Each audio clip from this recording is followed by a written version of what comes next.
बहुत बहुत स्वागत है हमारे इस ख़ास प्रोग्राम में डॉक्टर स्पेशल में। आज हम कुछ ख़ास मुद्दे पर बात करना चाहते हैं। इस वक्त हम मौजूद हैं Max Life super speciality hospital and Fahmi IVF centre के senior laparoscopic surgeon doctor Arshad Raza साहब के साथ में। एक वक्त था जब सर्जरी होती थी, लोग सर्जरी से डरते थे और ख़ास तौर से ओपन सर्जरी हुआ करती थी और वो सर्जरी में काफ़ी दिन लग जाते थे रिकवरी के लिए। समय के साथ साथ बहुत कुछ बदलाव आया है। अब जो सर्जरी हो रही है वो किस तरह की सर्जरी है, जो सर्जरी है वो कितनी सेफ़ है, कितनी कामयाब है और कितनी जल्दी रिकवर हो सकता है, उस सर्जरी के बारे में मैं जानना चाहता हूँ। ख़ासतौर से डॉक्टर साहब से ही बात करूँगा। डॉक्टर साहब बहुत बहुत स्वागत है, बहुत बहुत जी शुक्रिया जो है रिजवान भाई, जो है आपने वक्त निकाला हमारे लिए। पब्लिक का फ़ायदा होता है इसमें, पब्लिक को जो है जानकारी मिलती है कि हम लोग आजकल क्या कर रहे हैं। पैसे तो सोशल मीडिया बहुत एक स्ट्रॉन्ग मीडियम है जिससे पता लगता रहता है, अवेयरनेस बढ़ती है। ये बात आपने बिल्कुल सही की। पहले जो है सर्जरी बहुत कम्बरसम होती थी, हॉस्पिटल स्टे बहुत ज़्यादा होता था, सारी ओपन सर्जरीज होती थी तो उसमें पेनफुल भी ज़्यादा होती थी, हॉस्पिटल स्टे रिकवरी में भी टाइम लगता था और ब्लड लॉस भी ज़्यादा होता था। अब सर्जरी जो है बहुत एडवांस अपनी उसमें चल रही है। जैसे जब से लेप्रोस्कोपिक सर्जरी आई या एंडोस्कोपिक सर्जरी आई, एंडोस्कोपिक सर्जरी यूज़ हो रही है, यूरोलॉजिस्ट बहुत यूज़ कर रहे हैं, और लेप्रोस्कोपिक सर्जरी हम लोग जनरल सर्जन यूज़ कर रहे हैं, गैस्ट्रो सर्जन्स यूज़ कर रहे हैं।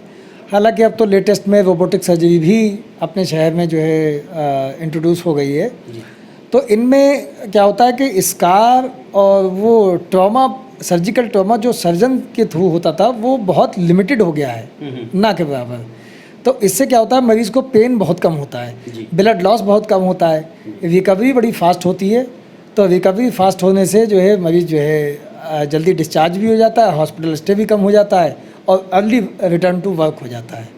बहुत मेजॉरिटी सर्जरीज जो है मिनिमल एक्सेस सर्जरीज भी बोलते हैं इनको, मिनिमल एक्सेस सर्जरीज, ताकि जो है मिनिमम इंटरवेंशन के साथ सर्जरी हो जाती है। तो इसलिए जो है आजकल की सभी एनेस्थीसिया तो सेफ़ हुआ ही है पहले से, बहुत अच्छी मेडिसिन आ गई हैं। एनेस्थीसिया से भी लोग बहुत डरते थे, पहले कॉम्प्लिकेशंस बहुत होते थे कि एनेस्थेटिक रिलेटेड कॉम्प्लिकेशंस हो गए, उसमें भी बहुत अच्छी एडवांस दवाएं आई हैं। एनेस्थीसिया वालों का में बहुत एडवांस हमारे एनेस्थेसिस्ट बहुत अच्छे हो गए।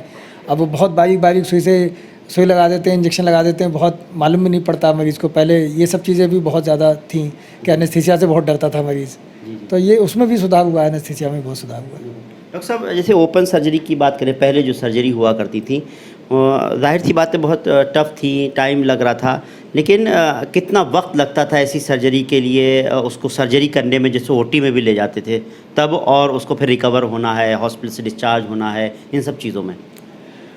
उसके लिए तो अलग अलग सर्जरी के हिसाब से अलग अलग टाइम लगता था।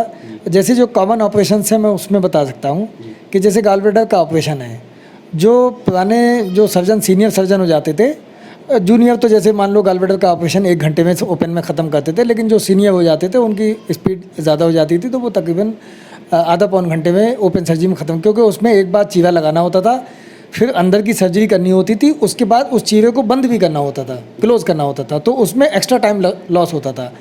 अब जो लेप्रोस्कोपिक सर्जरी जब से शुरू हुई है तो इसमें क्या हुआ है कि हम पोर्ट डालते हैं और अंदर की सर्जरी करते हैं, और उसके बाद जैसे ही पोर्ट निकलते हैं सिर्फ स्किन के सूचर लगाने होते हैं। तो ये जो जाते वक्त वहाँ तक ऑपरेटिव फील्ड पर जाते वक्त और आने के बाद जो टाइम लगता था वो टाइम ख़त्म हो गया। अब जो है अगर बिल्कुल हेल्दी गॉलब्लैडर किसी का बहुत नॉर्मल एनाटॉमी के साथ अगर निकल आए तो 15 से 20 मिनट में हम जो है सर्जरी ख़त्म कर देते हैं, और थोड़ा सा अगर इधर उधर है तो आधा घंटा। अब वंस इन ए वाइल किसी का बहुत सारा डिफ़िकल्ट चिपका हुआ और एनाटॉमी बिगड़ी हुई निकल आए तो उसके तो टाइम की कोई लिमिट नहीं है कि घंटा भर लग जाए, 1.5 घंटा लग जाए, वो तो अलग बात है। लेकिन नॉर्मली जो है अभी भी कोई जूनियर है तो वो आधे घंटे में ख़त्म कर लेगा, अगर कोई सीनियर है तो 15 से 20 मिनट में गॉलब्लैडर ख़त्म कर लेगा। और जबकि इसमें डबल या ट्रिपल टाइम लगता था पहले ओपन सर्जरी में। ये एक एग्जांपल मैंने गॉलब्लैडर की दे दी, ऐसी अपेंडिक्स में है, अपेंडिक्स में भी यही तकरीबन हाल था, इतना ही टाइम लगता था। तो लैब में बहुत आसान हो गया, पोर्ट क्लोज़र की वो ज़रूरत नहीं पड़ती है, स्किन लगा दो। अगर जो है स्मॉल पोर्ट्स आपने यूज़ किए हैं, खाली स्किन लगाना ही सफिशिएंट है, स्किन के सूचर लगा दिए, बात ख़त्म हो गई। टाइम बहुत बचा है, ब्लड लॉस बचा है और रिकवरी बहुत फास्ट हुई है।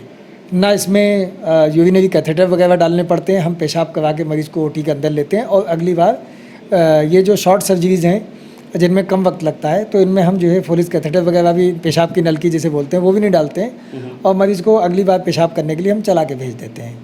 तो ये 2 कॉमन सर्जरीज़ हैं जो मेरी जो है जनरल सर्जरी में ज़्यादा है, तो उसमें जो है इसलिए मैंने बताया कि उनमें टाइम ऐसे कम हुआ है। वैसे डॉक्टर साहब, आपकी ये बात करें लेप्रोस्कोपिक सर्जरी, आप किस किस चीज़ की करते हैं? थोड़ा सा ये भी थोड़ी जानकारी ज़रूरी चाहिए। अच्छा, मैं जो है गॉलब्लैडर की सर्जरी तो रूटीनली कर ही रहा हूँ। इसके अलावा गॉलब्लैडर के अलावा जो है अपेंडिक्स की भी रेगुलर सर्जरी करता हूँ। ओवेरियन सिस्ट है वो भी मैं लेप्रोस्कोपिक सर्जरी से कर देता हूँ। ये कॉमन है। इसके अलावा और भी कोई छोटी मोटी चीज़ अगर मुझे लगता है कि ये आसानी से लेप्रोस्कोपिक सर्जरी, मैं एडवांस, बहुत ज़्यादा एडवांस में जो बड़े बड़े रिसेक्शंस हैं वो तो खैर मैं नहीं कर रहा हूँ। हाँ। अच्छा डॉक्टर साहब, एक चीज़ है कि कभी कभी ऐसा भी होता है कि लेप्रोस्कोपिक सर्जरी कर ही नहीं सकते, ऐसे में कुछ कभी ऐसा होता है कि ओपन भी करना पड़ जाता है इस मामले में? जी जी बिल्कुल, जो है कुछ केस ऐसे निकल आते हैं जो इतने उलझे हुए केस होते हैं कि वहाँ पर एडीजन्स वगैरह और वहाँ चिपकन इतनी स्ट्रांग होती है कि लेप्रोस्कोपिक इंस्ट्रूमेंट से छूट नहीं पाती है। और ज़्यादा ज़बरदस्ती करने से कभी कभी लगता है कि कहीं ऐसा ना हो मरीज़ को नुकसान हो जाए। तो 1-2 केस ऐसे निकल आते हैं जिसमें हमें कन्वर्ट करना पड़ जाता है। हाँ लेप्रोस्कोपिक पे गए हैं लेकिन वो जी वो गए, वहाँ पर दिख गया, लेप्रोस्कोपिक से बहुत अच्छे से दिखता है, पूरा पेट दिख जाता है और पूरी जो है कंडीशन पता लग जाती है। तो जितना आपका हाथ साफ़ है तो चांसेस आपके लेप्रोस्कोपिक सर्जरी ख़त्म करने के अच्छे हो जाते हैं सीनियर के साथ। तो और जूनियर्स को थोड़ा सा ये लगता है कि अगर थोड़ा सा भी डिफ़िकल्ट है वो कन्वर्ट कर देते हैं, सीनियर्स थोड़ा सा और डिफ़िकल्ट केस कर लेते हैं। और कभी कभी सीनियर को भी ऐसा नहीं है बिल्कुल हार्ड एंड फास्ट के वो जो है सब लेप्रोस्कोपी से ख़त्म कर ही लेंगे। 1-2 केस में 100 केसेस में 1-2 केस में मान के चलिए कि कभी कभी हमें कन्वर्ट करके ओपन करना पड़ जाता है। डॉक्टर साहब, बहुत बहुत शुक्रिया, आपने हमसे बात की। एक आखिरी सवाल दिमाग में आया अभी मेरे। एक होता है किसी भी हॉस्पिटल की सर्जरी करनी है आपको, जाहिर सी बात है हॉस्पिटल में सर्जरी करनी है, उसके लिए इक्विपमेंट, उसका ओटी कैसा होना चाहिए, उस पर भी बहुत फ़र्क पड़ता होगा। आप मुझे बताएं किस तरह का ओटी होना चाहिए और जिसमें आप कर रहे हैं वो ओटी कैसा है?